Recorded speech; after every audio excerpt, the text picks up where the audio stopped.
नमस्कार साथियों, आप सभी का मैं स्वागत करता हूँ। देखिए, आज की जो हमारी क्लास है, बहुत ही ज़्यादा इम्पोर्टेंट होने वाली है। आज की क्लास में हम एक विशेष टॉपिक के बारे में चर्चा करेंगे और साथियों उस टॉपिक का नाम है कंटेंट एनालिसिस। कंटेंट एनालिसिस को हिंदी में विषय वस्तु विश्लेषण या अंतर वस्तु विश्लेषण के नाम से भी जाना जाता है। बहुत इम्पोर्टेंट टॉपिक है और मैं आपको बताना चाहता हूँ कि आज की क्लासेज बनाने के लिए मुझे बहुत ज़्यादा मशक्क़त करनी पड़ी है।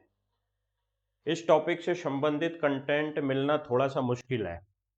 कंटेंट है भी, तो वो अंग्रेजी माध्यम में है ना? और ज़्यादातर मैं चर्चा करता हूँ तो हमसे जितने भी स्टूडेंट जुड़े हुए हैं, वो हिंदी माध्यम में हैं।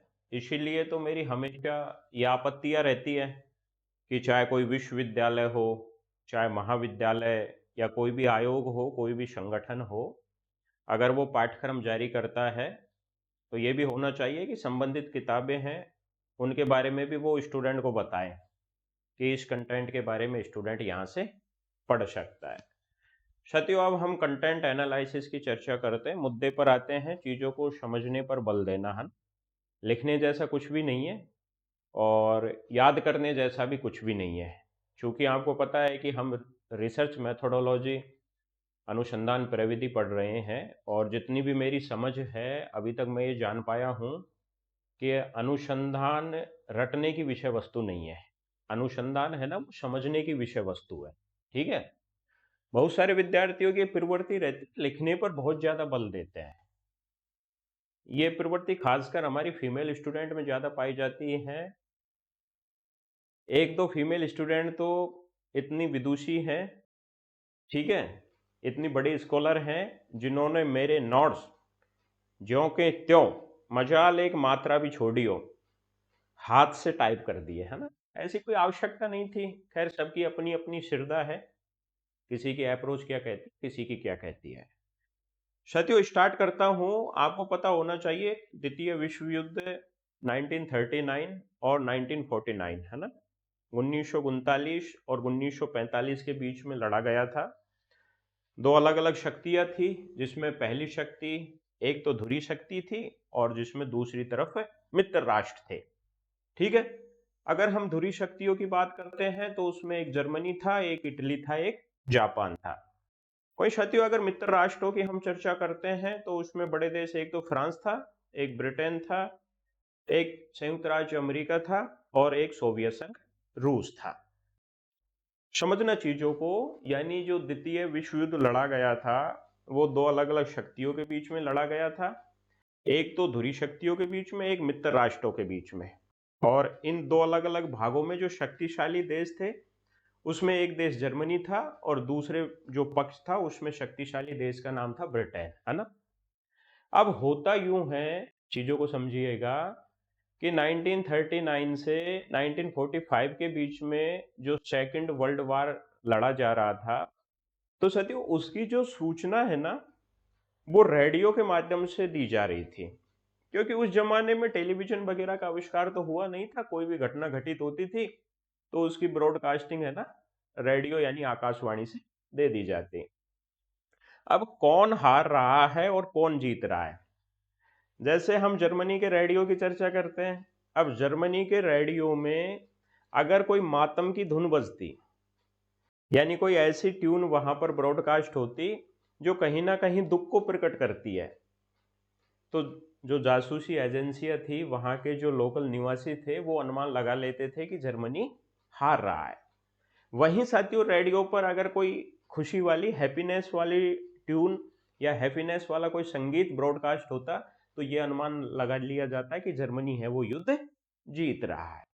अब यहां पर देखिए, जैसे मैं उस वक्त जर्मनी का निवासी होता, समझो इस चीज को, मैं उस जर्मनी का निवासी होता और मुझे ये पता नहीं होता कि कौन हार रहा है कौन जीत रहा है। मुझे केवल उस संगीत की धुन सुनाई देती। मैं केवल और केवल संगीत की धुन के आधार पर यह पता लगा लेता कि मेरा देश जर्मनी हार रहा है या जीत रहा है। That is content analysis. मैंने कंटेंट का एनालिसिस किया।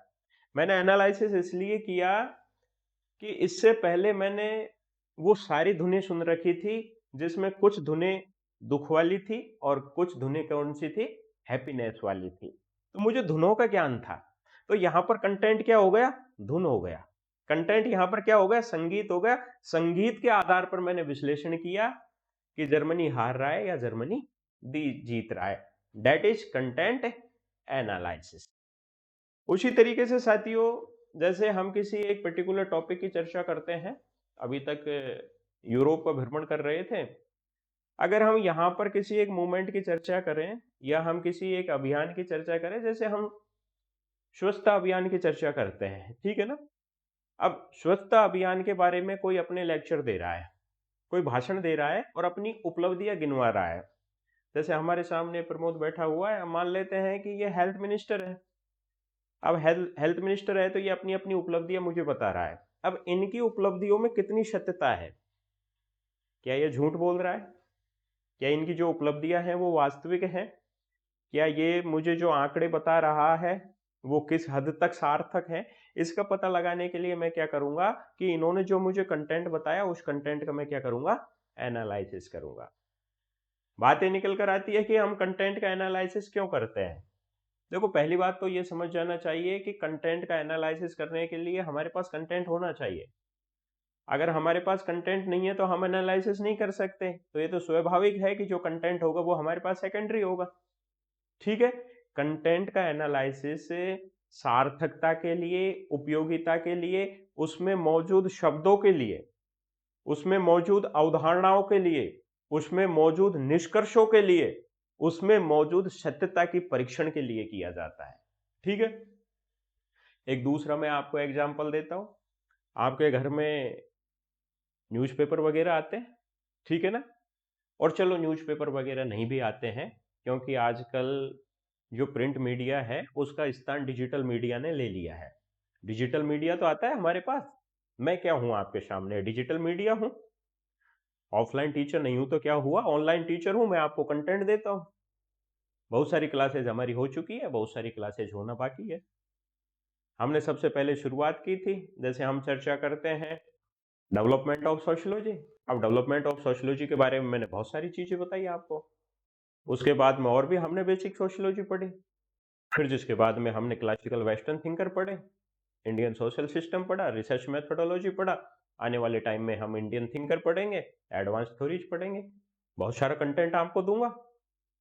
तो मैंने तो हो सकता है कि इस कंटेंट को पहली बार अपने प्रयास से तैयार किया हो, लेकिन आपके लिए कंटेंट क्या हो जाएगा, सेकेंडरी हो जाएगा, द्वितीयक हो जाएगा।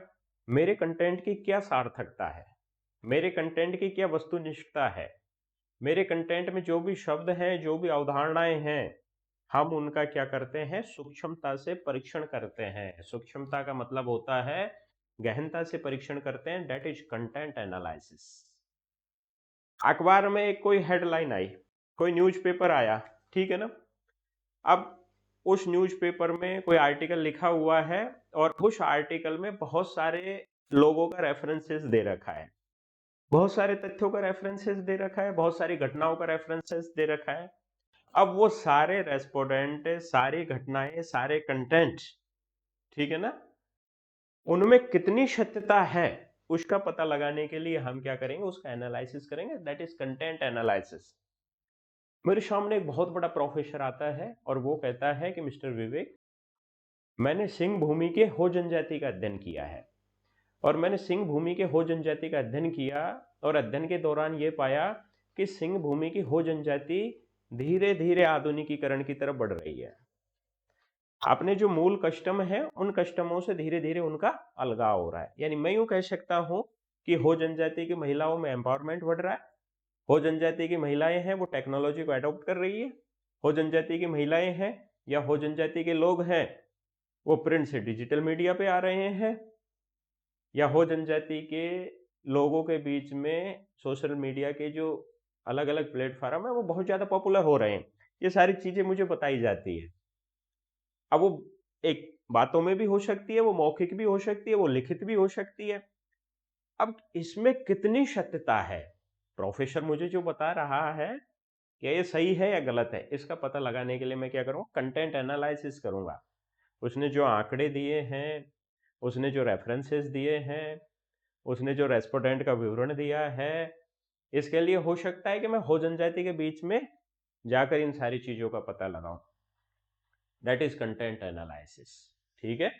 प्रभाव और कारणों का विश्लेषण करने के लिए, मतलब देखो, दो चीजों से मिलकर बना है कंटेंट और एनालिसिस। कंटेंट का मतलब होता है विषय वस्तु और एनालिसिस का मतलब होता है विश्लेषण। दो चीजें होती हैं, एक तो संश्लेषण होता है, एक विश्लेषण होता है। संश्लेषण का मतलब होता है जोड़ना और विश्लेषण का मतलब होता है तोड़ना।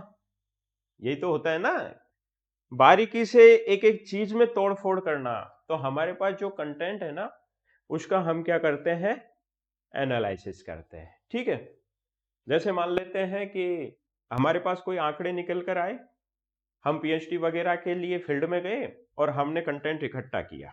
ठीक है, हमारे पास वो कंटेंट आ गया और हमने क्या कर लिया कि उस पर अपना रिसर्च पेपर या अपना थीसिस वगैरह हमने सबमिट करा दी, हमने निष्कर्ष निकाल दिया और उस निष्कर्ष का हमने क्या कर दिया, जनरलाइजेशन यानी सामान्यीकरण कर दिया। अब वो कंटेंट किसी दूसरे टीचर के पास चला जाता है या किसी दूसरे व्यक्ति के पास चला जाता है। या आप ऐसा समझ लो, जब कभी आप पीएचडी करोगे या पीएचडी करने का आपको सौभाग्य मिल चुका है, तो जब आप थीसिस सबमिट कराओगे ना, तो जो थीसिस होती है वो थीसिस 3-4 कॉपियों में तैयार होती है। उसकी एक कॉपी आपके गाइड के पास जाएगी, दूसरी कॉपी आपके पास रहेगी, तीसरी कॉपी यूनिवर्सिटी में जमा हो जाएगी। उसके पास जो चौथी कॉपी बचेगी वो साथियों एक्सटर्नल के पास जाएगी, जो आपका पीएचडी का इंटरव्यू लेगा। ध्यान रखना, पीएचडी का वाइवा या इंटरव्यू होने से पहले लगभग 6-7 महीने पहले आपका जो थीसिस है ना वो सबमिट हो जाता है। थीसिस सबमिट होने के 6-7 महीने बाद में, नॉर्मली बता रहा हूँ, है ना, जनरली ऐसा होता है कि 6-7 महीने बाद में आपका वाइवा होता है। इन 6-7 महीने में आपका थीसिस है ना जो अलग-अलग एक्सटर्नल के पास जाती है। एक्सटर्नल उसका गहनता से विश्लेषण करता है कि इस स्टूडेंट ने जो कंटेंट प्रोवाइड करवाया है, इस कंटेंट में कितनी सत्यता है, कितनी सार्थकता है, कितनी वैधता है, कितनी रियलिटी है।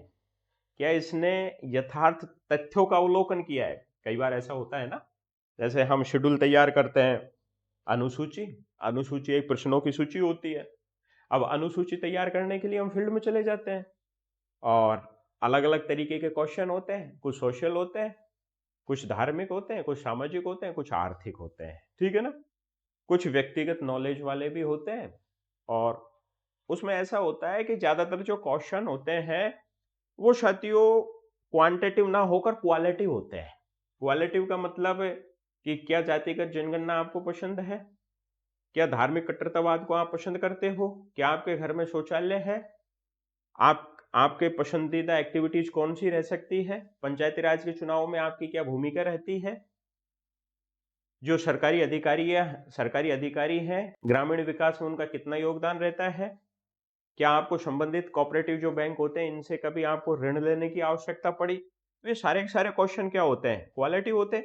इन क्वालिटिव प्रश्नों को क्वांटिटिव में बदलने के लिए, गुणात्मक को संख्यात्मक रूप में बदलने के लिए भी हम क्या करते हैं, कंटेंट का एनालिसिस करते हैं। कंटेंट का एनालिसिस बहुत जरूरी है। ध्यान रखना, हमें जो कंटेंट दिया जा रहा है उसकी उपयोगिता का पता लगाने के लिए हवा में दे दिया कंटेंट, क्या सार्थकता रह जाएगी? कोई सार्थकता नहीं रह जाएगी। रिसर्च का मतलब क्या होता है, री प्लस सर्च। री यानी वापिस, सर्च यानी खोजना। और किसी चीज की खोज कब की जाती है, जब उसकी डिमांड हो तभी तो खोज की जाती है। ऐसे तो क्या आवश्यकता, जन कल्याण के लिए रिसर्च किया जाता है। अगर हम एक्सप्लोरेटरी रिसर्च की चर्चा करते हैं तो आवश्यकता है, अतीत में उसके बारे में अध्ययन नहीं हुआ है। तो हमेशा जो अनुसंधान किया जाता है वो आवश्यकता की पूर्ति के लिए किया जाता है, और जो कंटेंट निकल कर आता है वो आवश्यकता की पूर्ति में सहायक होता है। अब मान लो वो कंटेंट ही, वो कहते हैं ना कि जब राजा ही दोषी हो तो प्रजा को क्या दोष देना। ठीक है, जब खेत की जो बाढ़ है ना, बाढ़ बोलते हैं जो खेत के चारों तरफ जो कटीली झाड़ियां लगा देते हैं जंगली जानवरों से रक्षा के लिए, उसे हमें यहाँ बाढ़ बोलते हैं। जब खेत की बाढ़ ही फसल को खाने लग जाए तो दूसरों से तो कैसा शिकवा, है ना। तो यहाँ पर ध्यान रखना, जब कंटेंट ही ऐसा निकल कर आएगा तो फिर उससे क्या बदलाव हो सकता है? क्या वो एक नैतिक शोध कहला पाएगा? नहीं कह पाएगा। इसीलिए उसका विश्लेषण करना जरूरी है। कंटेंट एनालिसिस में हम क्या करते हैं? सामग्री का सूक्ष्मता से परीक्षण करते हैं। कंटेंट एनालिसिस किसी का भी किया जा सकता है। कंटेंट कोई सा भी हो सकता है, ध्यान रखना। वो मौखिक कंटेंट भी हो सकता है, वो लिखित कंटेंट भी हो सकता है, वो रेडियो पर प्रचारित कंटेंट कंटेंट भी हो सकता है, वो किसी प्रधानमंत्री या राष्ट्रपति का या कोई भी राजनेता का भाषण हो सकता है, क्या चाहे वो टेलीविजन पे दिखाने वाला विज्ञापन भी हो सकता है। अब पता है कि कभी आप इस चीज को नोटिस करना, डिटर्जेंट या साबुन वगैरह या कॉस्मेटिक क्रीम वगैरह होती है ना, या हैंड वॉश वगैरह होते हैं, उनका कभी ऐड आता है तो वहां पर यही लिखा रहता है कि 99% जो कीटाणु है इनको ये मारने में सहायक होता है। 100% वो भी नहीं करते। जिस दिन डिटोल वाले ने, चाहे डिटोल के ऐड की बात करें, चाहे लाइफ बॉय के ऐड की बात करें, हैंड वॉश की, हमेशा वो 99 ही बताएंगे। 99 इसलिए बताएंगे कि 100 अगर किसी ने बता दिया कि हमारा जो ये हाथ धोने का है, हैंड वॉश है, ये 100% कीटाणुओं को मार देगा। किसी ने प्रैक्टिकल करके देख लिया और उसका परीक्षण कर लिया और मान लो उसके हाथ में कुछ रह गए, जम्स वगैरह रह गए, वो कोर्ट में चैलेंज कर देगा। ठीक है ना? तो मान लेते हैं कि टेलीविजन पर कोई इस तरीके से डिटर्जेंट, सॉप, कोई क्रीम या हैंड वॉश वगैरह का, कोई तेल वगैरह का ऐड आ रहा है, काले घने लंबे बालों के लिए डाबर आंवला केश तेल, ठीक है ना? इस तरीके का ऐड आता था। अब क्या डाबर आंवला केश तेल से किसी महिला या पुरुष के बाल काले घने लंबे होते हैं या नहीं होते? उस कंटेंट का एनालिसिस करने के लिए हम उन सारे यूजर्स के पास जाएंगे जो उस तेल का इस्तेमाल कर रहे हैं। That is content analysis. Content analysis से प्रवृत्तियों का पता चलता है। ध्यान रखना, वो प्रवृत्ति किसी समूह की हो सकती है, किसी संस्था की हो सकती है, किसी व्यक्ति की हो सकती है, कोई व्यवहार की प्रवृत्ति होती है, कोई संचार की प्रवृत्ति हो सकती है। मतलब कुल मिलाकर यूं समझ लीजिए कि सूचनाओं को व्यवस्थित और वस्तुनिष्ठ तरीके से व्याख्या करने के लिए या उनको एक्सप्लेन करने के लिए हमें कंटेंट एनालिसिस की आवश्यकता पड़ती है। किसी प्रोडक्ट के क्या प्रभाव है, किसी घटना के पीछे क्या कारण है, उसके पीछे क्या परिणाम है, इन सब का पता लगाने के लिए भी हम क्या करते हैं? कंटेंट का एनालिसिस करते हैं। मतलब कुल मिलाकर यूं समझ लीजिए, निष्कर्ष तक जाना हो, तथ्य तक जाना हो, तह तक जाना हो, वास्तविकता का तक जाना हो, तो हम क्या करेंगे? कंटेंट का एनालिसिस करेंगे। कंटेंट क्या होती है? अपने आप में एक मौजूदा सामग्री होती है। अब मान लेते हैं कि मैं कोई रिसर्च पेपर लिखूंगा, जैसे मेरे पास एक बुक है, ये सामाजिक अन्वेषण एवं सर्वेक्षण की पद्धतियां, ठीक है ना? और ये जब मैंने मास्टर डिग्री की थी तब मैंने इस किताब को लिया था। रिसर्च की एक बहुत अच्छी बुक है ये, लेकिन दुर्भाग्य है कि कंटेंट एनालिसिस के बारे में इसमें नहीं दे रखा है। लेकिन और भी बहुत सारे टॉपिक दे रखे हैं, जैसे साइंटिफिक मेथड्स दे रखा है, हाइपोथेसिस दे रखा है, ऑब्जर्वेशन दे रखा है, इंटरव्यू दे रखा है, शेड्यूल दे रखा है, क्वेश्चनियर, केस स्टडी, सैम्पलिंग वगैरह दे रखा है। हम किसी एक पर्टिकुलर टॉपिक को यहाँ पर चुन लेते हैं। जैसे हम हाइपोथेसिस की चर्चा करते हैं, हाइपोथेसिस के बारे में इस किताब में क्या दे रखा है? ये पूरी पूरी किताब अपने आप में कंटेंट है। इसमें जो कंटेंट है उस कंटेंट का हम क्या करेंगे? एनालिसिस करेंगे। एनालिसिस क्यों करेंगे? इसकी उपयोगिता का पता लगाने के लिए। अब जैसे ये किताब है, साहित्य भवन पब्लिकेशन की है, मिस्टर एम.एल. गुप्ता और डी.डी. शर्मा छाप बहुत बड़े प्रोफेसर रहे हैं। इन्होंने अपने जीवन का अधिकांश हिस्सा समाज शास्त्र के अध्ययन एवं अध्यापन में बिता दिया।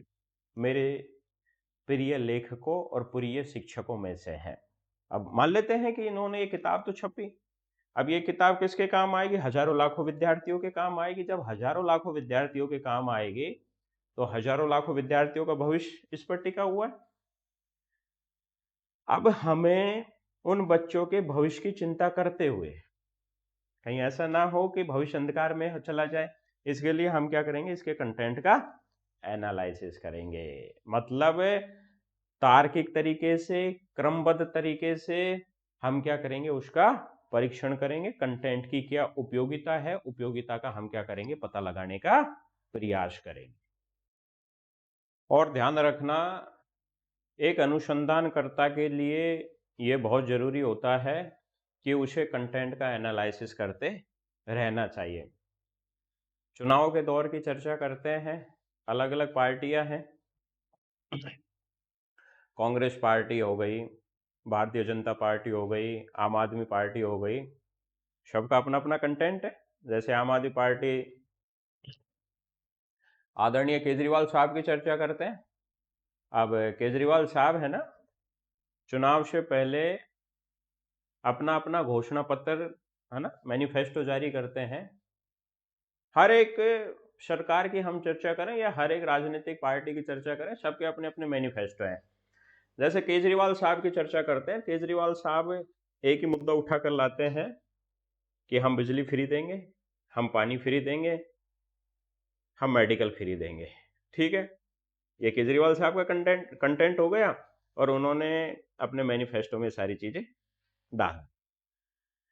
अब मैनिफेस्टो में सारी चीजें डाली हैं, इसका पता लगाने के लिए दिल्ली में जो केजरीवाल साहब की सरकार है, 3 बार केजरीवाल साहब सीएम बने हैं। एक बार हालांकि वो कुछ महीने के लिए बने थे, वापस चुनाव हो गए थे, ठीक है ना। उस वक्त कांग्रेस समर्थित सरकार थी। अब जो आदमी इतने दिन से रह रहा है, तीसरी बार मुख्यमंत्री बना है, क्या उसने दिल्ली की सरकार को बिजली पानी फ्री दिया?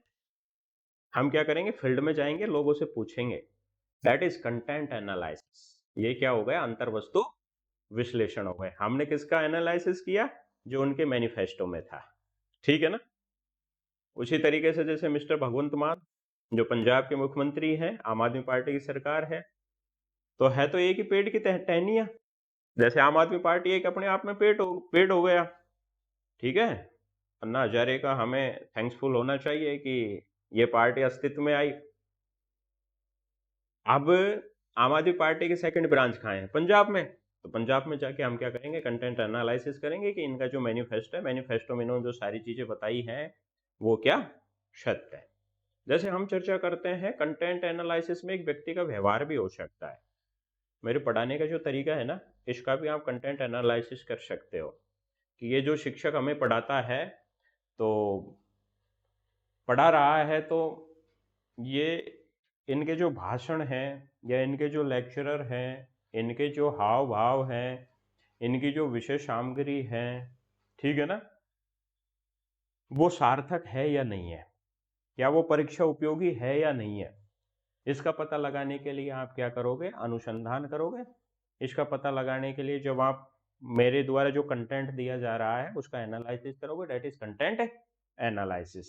ध्यान रखना, किसी संस्था का भी कंटेंट एनालिसिस किया जा सकता है। मतलब एक तरीके से खोज करने की प्रवृत्ति होती है ना। एक अनुसंधानकर्ता का ये बहुत अच्छा गुण होता है कि वो क्या करे, खोज करता रहे। तो यही वो क्या कहलाएगा, कंटेंट एनालिसिस कहलाएगा।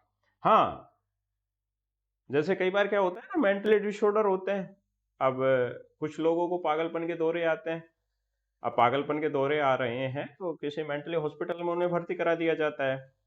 अब व्यक्ति पागलपन का व्यवहार कर रहा है तो क्यों कर रहा है, क्या अतीत में कुछ ऐसी घटनाएं घटित हुई, क्या किसी विपरीत लिंगी ने इनको धोखा दे दिया जिसकी वजह से वो बेवफा निकल गई या बेवफा निकल गया। तो ये व्यक्ति है जो इस अवस्था में आकर पहुंचा। तो हम क्या करेंगे, उसका जो पिछला व्यवहार है ना, उसका भी एनालिसिस करेंगे। That is content analysis. मतलब देखो, प्रश्न कैसे भी आए, ठीक है, किसी भी तरीके से प्रश्न आ सकता है। बस आप एक चीज समझ लो, अगर आपने भाव समझा है, जो मैं जो पढ़ाता हूं ना उसके मूल को समझा है। ये तो छोटी मोटी परीक्षाएं हैं, ये असिस्टेंट प्रोफेसर वगैरह की, तो इनको ज़्यादा मैं तवज्जो नहीं देता, क्योंकि मेरी नज़र में सबसे बड़ा स्कॉलर वही होता है जो अपने विचारों को सामने वाले आदमी के समक्ष रख पाए, और ना केवल विचारों को रख पाए बल्कि सामने वाले को संतुष्ट भी कर पाए।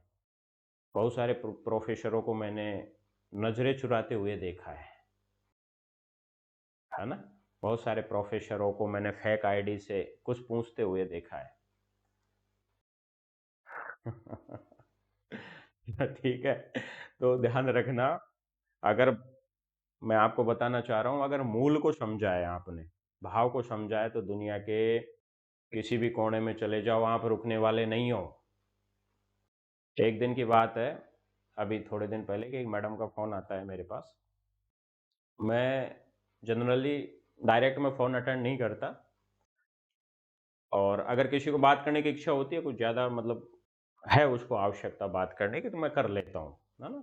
प्रमोद है, ये बात करा देता है। एक मैडम का फ़ोन आया मेरे पास है, और मेरे से वो क्वेश्चन करती है। हुआ यूँ कि आरपीएससी में जो फाइनल आंसर की आई थी असिस्टेंट प्रोफेसर की, तो उनके 1-2 प्रश्न गलत मान लिए थे, और उन्हें लग रहा था कि वो प्रश्न उनके अनुसार सही है। उसमें से एक प्रश्न सही था और बाकी तो आरपीएससी ने सही माना था। मैडम ने इनसे कहा, प्रमोद से, कि मुझे सर से बात करनी है। प्रमोद ने कहा कि कारण बताओ, हो सकता है कि मैं यहाँ पर समाधान कर लूँ, क्योंकि ये भी तो छोटा मोटा समाजशास्त्री बन गया, काफ़ी दिन से सोशियोलॉजी पढ़ रहा है, तो ठीक है। अब उत्तराधिकारी तो बनना है किसी को, है ना? सत्ता का हस्तांतरण तो कहीं ना कहीं तो करना पड़ेगा। मैडम ने कहा, नहीं नहीं, मुझे सर से ही बात करनी है। ठीक है भाई, बात करा दें। मैंने बात करी, तो मैडम ने कहा कि सर, मुझे इन प्रश्नों का आंसर दे दीजिए आप। बीकानेर से थी मोहतरमा, 3 प्रश्नों का आंसर दे दीजिए। मैंने कहा कि इनके आंसर की आवश्यकता क्यों पड़ी? मैंने पहले तो आपका परिचय दो। उसने कहा कि मैं व्याख्याता हूँ, स्कूल व्याख्याता हूँ। ठीक है। उसने कहा कि मेरे क्या स्टाफ वाले मेरे से मजाक करते हैं कि मैडम, आपको इतने सिंपल प्रश्न ही नहीं आते, तो आप क्या कर सकती हो जीवन में आगे बढ़ के? मैंने कहा, अच्छा ऐसा है तो बताओ प्रश्न। जैसे ही मैडम ने मुझे प्रश्न बताए, मैंने कहा व्हाट्सएप पे भेज दो। लैंग्वेज थोड़ी सी ऐसी थी कि वो सुनने में समझ नहीं आ रहे थे। जैसे ही व्हाट्सएप में भेजा, मेरे दिमाग में तुरंत रील घूम गई कि मैडम ने ये प्रश्न आरपीएससी में इनके गलत माने हैं, और इसलिए मेरे से पूछ रही है। ठीक है। फिर और बातों में उलझाया, और उलझाने के बाद में मुझे पता चला कि मैडम को उन प्रश्नों के प्रूफ की आवश्यकता है। मैंने मैडम के कंटेंट का एनालिसिस कर दिया, उनके हाव भाव का। मैडम 100 बार कॉल कर ले तो मैं कॉल अटेंड नहीं करूंगा, है ना? मैडम की जो एक्टिविटीज थी ना, जो उनकी जिज्ञासा थी पूछने की, वो ये था कि मैडम ने सबसे पहले मेरे से झूठ बोला। ठीक है। तो कंटेंट का जो एनालिसिस है ना, वो किसी एक्टिविटीज पे भी किया जा सकता है। कंटेंट का एनालिसिस किसी के विचारों पर भी किया जाता है। कंटेंट का एनालिसिस किसी की हरकतों पे भी किया जा सकता है। सत्यता का पता लगाया, सत्यता का पता लगाया, तो मैंने ये महसूस किया कि मैडम ने मेरे से झूठ बोला। मैडम डायरेक्ट कह देती कि सर, ऐसे ऐसे मुझे आवश्यकता आन पड़ी है। तो मेरा ये एग्जाम्पल देने का, देखेंगी मैडम, तो अगर वो इस पे बुरा मानती है मेरी बात सुन के, तो उनकी बुद्धिमत्ता पे प्रश्न चिन्ह लगता है। इससे पता चलता है कि मैडम में दिमाग का अभाव है, इसलिए प्रश्न होना है, आपको इस पे बुरा नहीं मानना है ना? कंटेंट का एनालिसिस है वो किसी भी तरीके से किया जा सकता है। ठीक है ना? अब बात ये निकल कर आती है कि कंटेंट की जो विश्वसनीयता और जो वैधता है ना, विश्वसनीयता और वैधता किस तरीके से बरकरार रहे। अब जैसे मैंने तो एनालिसिस कर लिया मैडम का, मैंने तो एनालिसिस कर लिया, और मुझे ये पता चला कि मैडम ने पहली बार मेरे से झूठ बोला। अब क्या मैंने एनालिसिस किया है वो सत्य है या असत्य है? ऐसा भी तो हो सकता है कि मैं किसी का एनालिसिस करूं और मैं हमेशा सत्य रहूं। कई बार किसी से हमारी लड़ाई हो जाती है ना, तो उधर से दोष आरोपण करते हैं, इधर से तू तो फोन करता ही नहीं, फिर तू तो फोन करती ही नहीं, मुझे टाइम नहीं मिलता, मुझे भी टाइम नहीं मिलता, तुझे मेरी आदत नहीं आती, है ना, तुझे मेरी आदत, इस तरीके का कन्वर्सेशन चलता है खूब। अरे दोषी कौन है? ठीक है ना? मैं तो विद्यालय में भी जाती हूँ, ये भी है वो भी है, फिर भी, है ना? अब दोषी कौन है, इसका पता लगाने के लिए चलो एक पक्ष के आधार पर मैंने क्या किया कि उनमें से, जैसे मैं पुरुष हूं, और मैंने क्या किया कि पुरुष का पक्ष लेना बेहतर समझा, या फिर महिला का पक्ष ले लेता हूं, क्योंकि आजकल हर पुरुष को नारीवादी बनने का बहुत ज्यादा शौक है, फेमिनिज्म विचारधारा से ज्यादा प्रभावित नजर आते हैं। तो मैंने क्या किया, महिला का पक्ष ले लिया कि हाँ, महिला ठीक है। अब मेरे एनालिसिस की वैधता किस तरीके से हो, उसकी विश्वसनीयता भी तो बढ़नी चाहिए। तो ध्यान रखना, सबसे पहली बात तो यह होती है संकेतीकरण की स्थिरता, है ना? मैंने जो सिग्निफिकेशन की दिया है, अगर मेरे एनालिसिस में जो रिजल्ट आए वही रिजल्ट किसी दूसरे के एनालिसिस में आए, तो कहने का मतलब यह है कि मेरा जो एनालिसिस था वो विश्वसनीय था, मेरा जो एनालिसिस था वो क्या था, वैध था। तो इसकी विश्वसनीयता और वैधता के लिए सबसे पहले संकेतीकरण की स्थिरता होना बहुत जरूरी है, ठीक है ना। यानी दो अलग अलग रिसर्चरों के वही रिजल्ट निकल कर आए। जिसके बाद में अगला आता है पुनः उत्पादकता, रिप्रोडक्शन। रिप्रोडक्शन का मतलब होता है कि जैसे हम न्यूटन साहब के ग्रेविटी की चर्चा करते हैं, गुरुत्वाकर्षण की, ऐसा तो है नहीं कि उसने एक बार ही प्रयोग किया होगा, हजार बार उसने प्रयोग किए होंगे, करोड़ों बार और लोगों ने प्रयोग किए होंगे। जब सेम रिजल्ट निकल कर आए ना, तभी तो पता चला कि हाँ, पृथ्वी में वाकई में ग्रेविटी पावर होती है। तो जो कंटेंट एनालिसिस की विश्वसनीयता और वैधता अगर हमको लानी है, तो रिप्रोडक्शन पर भी खरे उतरना होगा। मतलब बार दोबारा भी हमने वो एक्सपेरिमेंट किया तो हमें सेम वही रिजल्ट मिला, ठीक। पहला हो गया संकेतीकरण की स्थिरता, दूसरा हो गया पुनः उत्पादकता, और तीसरा हो गया गणनात्मक मानक, यानी क्वांटिटेटिव स्टैंडर्ड। गणनात्मक मानकों पे भी खरे उतरना जरूरी है।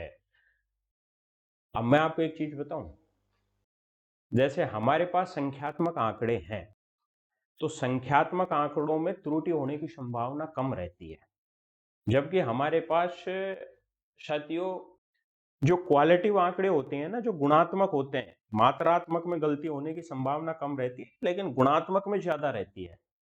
किसी का सोचने समझने का तरीका गुणात्मक हो सकता है, व्यवहार करने का तरीका गुणात्मक हो सकता है, किसी की मान्यताएं गुणात्मक हो सकती है, किसी के मूल्य है ना वो भी गुणात्मक हो सकते हैं, परंपरा प्रथाएं जनमत है वो गुणात्मक हो सकता है, किसी का प्रभाव गुणात्मक हो सकता है, संस्कृति गुणात्मक हो सकती है। अब हमारे पास गुणात्मक तो है, लेकिन गुणात्मक को जब हम मात्रात्मक में कन्वर्ट करेंगे, तो साथियों यह एक बेहतर कंटेंट एनालिसिस माना जाएगा। गुणात्मक की बजाय अगर आपको किसी कंटेंट एनालिसिस को वैध और विश्वसनीय बनाना है, तो मात्रात्मक जो पहलू है उन पर भी ध्यान केंद्रित करना पड़ेगा। ये कुछ प्रोसेज हैं, जैसे संकेतीकरण की स्थिरता, पुनः उत्पादकता और गणनात्मक मानक, जिनसे कंटेंट एनालिसिस अच्छे से किया जा सकता है। अब इसके बेनिफिट्स की चर्चा करते हैं कि जो कंटेंट एनालिसिस है ना, उसका बेनिफिट क्या है, ठीक है। मैंने कहा लिखने जैसा कुछ भी नहीं है, बस सुन लेना, मन लगा के सुन लेना। जैसे जैसे मैं एक्टिविटीज करता हूँ, हाव भाव में खो जाना, चीजें आज नहीं तो कल समझ में आएगी। ये मेरा ओवर कॉन्फिडेंस नहीं है, मुझे मेरी मेहनत पर, मुझे मेरे नॉलेज पर, मुझे मेरे गुरुजनों पर, मुझे आपके विश्वास पर, माँ शारदा पर पूरा भरोसा है, आएंगी चीजें समझ में, ठीक है। अगर इसके बेनिफिट्स की चर्चा करें, what is benefits of content analysis. पहली बात तो विश्वसनीयता और वैधता।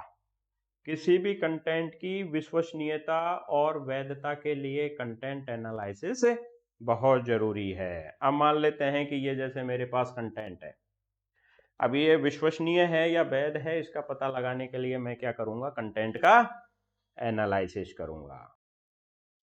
फिर दूसरी बात, अगर हम इसके अगले बेनिफिट्स की चर्चा करें, अगले लाभ की, तो विषय की गहराई से विश्लेषण। कहते हैं ना कि धूड़ में घेसड़ा, हमारे यहाँ एक कहावत है, धूड़ में घेसड़ा मतलब अंधेरे में लाठी चलाना या अंधेरे में तीर चलाना। अब किसी ने हमें कुछ कंटेंट परोस दिया, अब वो कितना सत्य है कितना सही है, इसका हमें पता नहीं चल पाएगा जब तक कि हम उस कंटेंट का एनालिसिस ना करेंगे। तो किसी भी विषय की गहराई से समझ उत्पन्न करने के लिए भी हमें कंटेंट एनालिसिस बहुत जरूरी होता है। जटिल समस्याओं का विश्लेषण करने के लिए, हमारे पास कुछ ऐसी प्रॉब्लम्स आ गई, ठीक है ना, उसका समाधान इतनी आसानी से प्राप्त नहीं हो पाता है, तो हम उस दिशा में भी क्या करेंगे, कंटेंट का एनालिसिस करेंगे। जैसे पिछली क्लास में मैंने राजस्थान के वो जो गांव था भूत वाला, ठीक है ना, उसका मैंने, भैसली गांव था ना, उसका मैंने एग्जाम्पल दिया। अब वो एक ऐसा कंटेंट था कि उसका गहनता से एनालिसिस बहुत जरूरी था। अलग अलग मीडिया ने अलग अलग कंटेंट परोस दिया। अब देखो माँ शारदा ने कितना अच्छा एग्जाम्पल याद दिलवाया अचानक। आप जब उस गांव की घटना को सर्च करोगे, हजार तरीके के यूट्यूबर्स ने हजार तरीके से खबरों को परोसा है, तो खबरों के प्रकार कितने हो गए, हजार हो गए।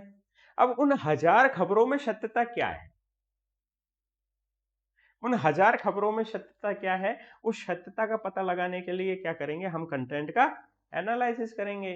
किसी ने कहा कि तांत्रिक ने कुछ करवा दिया, किसी ने कहा कि ये जिस जमीन पर घर बनाया है, इस जमीन पर पहले किसी को दफनाया गया था, ठीक है ना। और आजकल धर्मों में टकराव बहुत ज्यादा है, हिंदू मुसलमान को दोष देता है, मुसलमान हिंदुओं को देता है, ठीक है ना।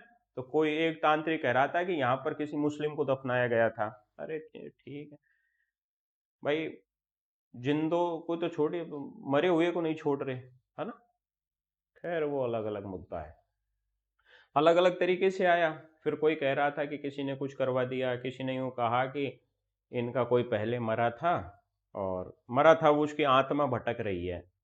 तो 1000 लोगों का 1000 कंटेंट। अब वो 1000 कंटेंट में क्या सत्यता है, समस्या जटिल। 2 बच्चे मरे, एक बूढ़ी डोकरी मरी, उसका पता लगाने के लिए हम उसका क्या करेंगे, गहनता से विश्लेषण करेंगे। गहनता से विश्लेषण किया तो पता चला असली जो गुनहगार है वो उन बच्चों का बाप। That is content analysis. विषय का गहराई से विश्लेषण करने के लिए, जटिल समस्याओं का समाधान करने के लिए और तुलनात्मक विश्लेषण करने के लिए भी हम क्या करेंगे, कंटेंट का एनालिसिस, तुलनात्मक अध्ययन करने के लिए, कंपैरेटिव स्टडी। जैसे हमारे सामने अलग अलग प्रोडक्ट हैं, बाजार में जाते हैं तो साबुन के लिए अलग चॉइस है, अलग विकल्प भी हैं, खाने के लिए अलग विकल्प हैं, फ्रूट्स के अलग विकल्प हैं। जैसे मान लेते हैं कि कुछ लोग हमें सजेशन देते हैं कि नारियल पानी पीना है, ठीक है। और कुछ लोग हमें सजेस्ट देते हैं कि आपको सुबह ड्राई फ्रूट्स खाने, कुछ लोग हमें सजेशन देते हैं कि आपको मौसमी का जूस लेना है, ठीक है। अब कंटेंट बहुत सारा हो गया, लेकिन हमारी हेल्थ के लिए कौन सा अच्छा है। हम उन सारे लोगों से बात करेंगे जो नारियल पानी लेते हैं, हम उन सारे लोगों से बात करेंगे जो मौसमी लेते, हम उन सारे लोगों से बात करेंगे जो सूखे मेवे लेते हैं। उनकी हेल्थ का हम जब परीक्षण करेंगे तो पता चलेगा कि जो व्यक्ति सेवन कर रहा है उसमें से सबसे बेस्ट इंप्रूवमेंट किसमें है, फिर हम उसको अपने ऊपर अप्लाई करेंगे। That is content analysis. तो तुलना हो गई ना। जिसके बाद में प्रचार की स्थिति का विश्लेषण करने के लिए, प्रचार वही डिजिटल मीडिया पर प्रचार हो सकता है, पॉलिटिकल पार्टीज का प्रचार हो सकता है, उसके लिए भी हम क्या करेंगे, कंटेंट का एनालिसिस। लेकिन ध्यान रखना, ये तो हमने लाभ की चर्चा करी कि विश्वसनीय और वैधता के लिए कंटेंट का एनालिसिस करते हैं, मात्रात्मक एवं गुणात्मक के लिए हम कंटेंट एनालिसिस करते हैं, विषय की गहराई से हम विश्लेषण करने के लिए भी कंटेंट का एनालिसिस करते हैं, जटिल समस्याओं के समाधान के लिए भी कंटेंट का एनालिसिस करते हैं, तुलनात्मक विश्लेषण के लिए भी हम कंटेंट का एनालिसिस करते हैं, प्रचार की स्थिति का पता लगाने के लिए भी हम कंटेंट का एनालिसिस करते हैं। ये तो मेरिट है, ये बेनिफिट्स हैं। अगर हम डिमेरिट्स की चर्चा करें तो ध्यान रखना, शोधकर्ता का व्यक्तिगत प्रभाव, किसी भी रिसर्चर की जो बायसनेस है, उसका जो पक्षपातपूर्ण रवैया है, वो भी कंटेंट एनालिसिस को प्रभावित कर सकता है। बायस्ड कोई भी अनुसंधान करता किसी से भी हो सकता। जैसे हमें किसी गांव की महिलाओं के व्यवहार का अध्ययन करना है, ठीक है। अब रियलिटी ये होती है कि उस गांव की महिलाएं बहुत ज्यादा रूड होती है, लेकिन कोई अनुसंधान करता उस गांव में गया और सुंदर था अनुसंधान करता, और उसको किसी महिला से प्रेम हो जाता है। प्रेम तो देखो राक्षसों को भी होता है, जैसे शूर्पणखा की चर्चा करते हैं ना, तो भगवान राम से लक्ष्मण जी से प्रेम हो गया था। तो प्रेम में रूढ़ होना और बिना रूढ़ होना कोई मायने नहीं रखता है, ठीक है ना। जबकि उस समूह की पूरी महिलाएं बहुत ज्यादा रूढ़ थी, लेकिन एक महिला से प्रेम होने की वजह से उसने पता है क्या फीडबैक दिया, गांव की सभी महिलाएं बहुत ज्यादा दयालु है। तो कंटेंट एनालिसिस है ना जो डिस्टर्ब हो गया।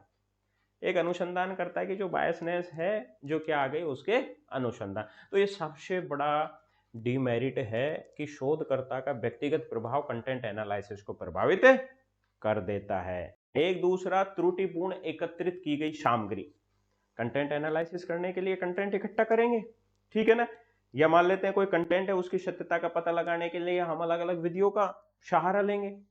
जैसे मान लेते हैं कि टेलीविजन पे बोरोप्लस का ऐड आ रहा है कि होठों पे लगाइए, फटे होठों का 3 दिन में मतलब सेट हो जाएंगे, सही हो जाएंगे, ठीक है ना। अब हम उनके पास जाएंगे जो बोरोप्लस यूज करते हैं। अब मान लेते हैं कि किसी ने हमें गलत जानकारी दे दी, किसी को कोई फ़र्क नहीं पड़ रहा, कोई फ़ायदा नहीं हो रहा, जब भी उसने कहा भाई बढ़िया है बोरोक्लेशन, ठीक बात है। कि कई हमारे क्या है भारत में फ्री का चीज़ बहुत ज़्यादा पसंद आता है, समय की बर्बादी होती है। जैसे बहुत सारे मैं देखता हूँ पढ़ाने वाले ऐसे खैर वो बात निकल कर आती है। पढ़ाते हैं, प्रश्नों को पढ़ के सुनाते हैं यूट्यूब वगैरह पे, इसका आंसर क्या है, इसका आंसर क्या है। फिर वो प्रश्न पूछेंगे और स्टूडेंट यानी सब्सक्राइबर या व्यूअर्स क्या करेंगे, उनका जवाब देंगे। सामने मोहतरमा पूछ रही है कि समाजशास्त्र का जन्म कब हुआ? क्या 1838 में हुआ? क्या 1938 में हुआ? या 1738 में हुआ या 1638 में हुआ? फिर कमेंट्स आएंगे मैडम 1838 में, ठीक है ना? फिर अगले प्रश्न की तरफ चले जाएंगे, है ना? तो ध्यान रखना, कई बार क्या होता है, जबकि पढ़ाने वाली वो मोहतरमा कोई इतनी प्रभावी नहीं है, लेकिन स्टूडेंट को फ्री का मिल रहा है। अरे ठीक है ना, क्या जा रहा है? तो वो क्या कर देंगे कि उस मोहतरमा के बारे में भी पॉजिटिव फीडबैक दे देंगे। फ्री का तो जहर भी मिल जाए तो खा लो, अगर टेस्टी है तो। तो कई बार क्या होता है, त्रुटिपूर्ण जो सामग्री एकत्रित होती है ना, उससे भी कंटेंट एनालिसिस बेकार हो जाता है।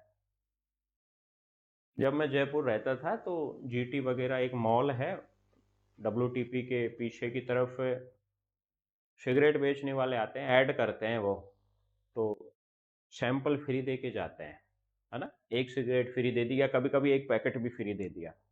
तो खैर मैंने तो कभी जीवन में धूम्रपान नहीं किया, लेकिन कई लोग क्या करते थे, जो सिगरेट की हमेशा निंदा करते थे कि मुझे तो बीड़ी बहुत पसंद है और मैं बीड़ी पीता आया हूँ, बीड़ी पीता रहूंगा। लेकिन फ्री की मिल गई ना सिगरेट, बहुत अच्छी, सिगरेट की तो बराबरी हो ही नहीं सकती। भले आदमी, कल तक तू सिगरेट की बुराई कर रहा था, फ्री की मिल गई तो तू सिगरेट का गुणगान करने लग गया है। इस कंडीशन में भी क्या होता है कि जो सामग्री एकत्रित होती है ना, उससे भी कंटेंट एनालिसिस डिस्टर्ब हो जाता है। एक दूसरी बात ये होती है कि जो अनुसंधान करता है कि ट्रेनिंग प्रॉपर तरीके से होना चाहिए। हवाई जहाज उठाने के लिए तो एक कुशल पायलट भी तो होना चाहिए। मेरे जैसे आदमी के हाथ में हवाई जहाज की स्टीयरिंग दे दी जाए तो मैं तो इधर उधर उसको लैंड कहीं भी गिरा दूंगा, है ना? तो कंटेंट एनालिसिस का एक सबसे बड़ा डीमेरिट ये भी है, कुशल प्रशिक्षक अनुसंधानकर्ताओं का भी क्या रहता है, अभाव रहता है। दूसरा, प्रतिनिधित्वपूर्ण निदर्शन की समस्या, रिप्रेजेंटेटिव जो सैंपलिंग है वो भी हमें नहीं मिल पाता। अब किसी की सत्यता का पता लगाने के लिए हम ऐसे लोगों के पास जाएं जिन्होंने वो प्रोडक्ट बहुत अच्छे तरीके से यूज किया हो, ठीक है ना? वैसे लोग हमें मिलेंगे ही नहीं, तो फिर कहां से हम कंटेंट एनालिसिस करेंगे? नहीं कर सकते ना। तो कई बार क्या होता है कि प्रतिनिधित्वपूर्ण जो सैंपलिंग नहीं मिल पाता, तो इससे भी कंटेंट का एनालिसिस नहीं हो पाता। ये लो साहब, कंटेंट एनालिसिस की आपकी जो क्लास है वो कंप्लीट हो गई है। कुल मिलाकर इतना समझ लो, हमारे पास कंटेंट है, उसका एनालिसिस करेंगे। एनालिसिस क्यों करेंगे?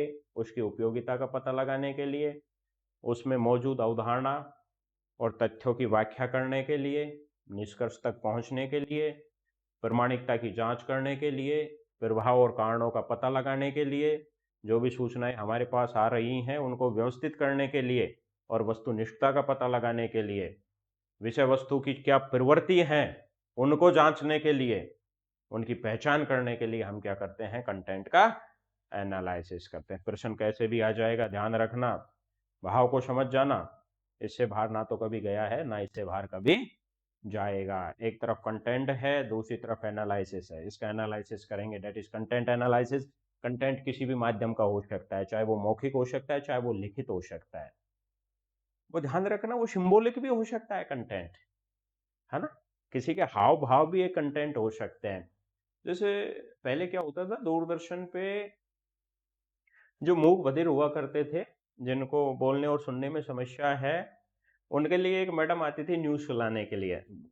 देखा था न्यूज? तो वो पता है हाथों से ऐसे ऐसे करती, फिर ऐसे करती, वो ऐसे फिर यूं करती, है ना? इस तरीके से मूवमेंट होता था ना। तो क्या मैडम के जो रिएक्शन थे, जो मैडम की एक्टिविटीज थी, कौन से संकेत के लिए मैडम ने कैसा इशारा किया, कौन से हाव भाव रखे, क्या वो सही थे? तो हम सिंबॉलिक भी क्या कर सकते हैं, कंटेंट का एनालिसिस कर सकते हैं, ठीक है? कंटेंट का एनालिसिस करना बहुत जरूरी है, किया करो आप, मेरा भी एनालिसिस किया करो कि ये टीचर पढ़ाता है, ये क्या फिरकी लेता है या वास्तविक मेहनत भी करता है ना।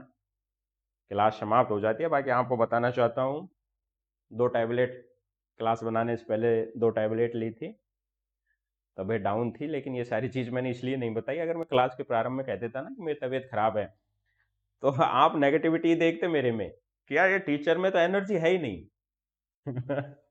जबकि वो पता है, वो एक साइकोलॉजिकल इम्पैक्ट आ जाता है वो। मैं अभी एक डेंटिस्ट के पास गया और डेंट डेंट मेरे कुछ समस्याएं थी, ठीक है ना। तो मैं जब उसके पास गया, तो डेंटिस्ट ने कहा कि आप किसी भी काम को करते हो, करने से पहले आपके दिमाग में ये बात आ गई कि हम इस काम को नहीं कर सकते, तो मैं 101% यूँ कह सकता हूँ कि उस काम में आप बेस्ट परफॉर्मेंस कभी कर ही नहीं सकते। ये मेरे से नहीं होगा। तो कई बार क्या होता है कि वो काम है ना जो नहीं होता है, ये सत्य बात है, ठीक है। चलो साहब, बाकी अच्छे से मेहनत करें, मेरी शुभकामना है, और माँ शारदा आपकी प्रत्येक मनोकामना पूर्ण करें। Thank you.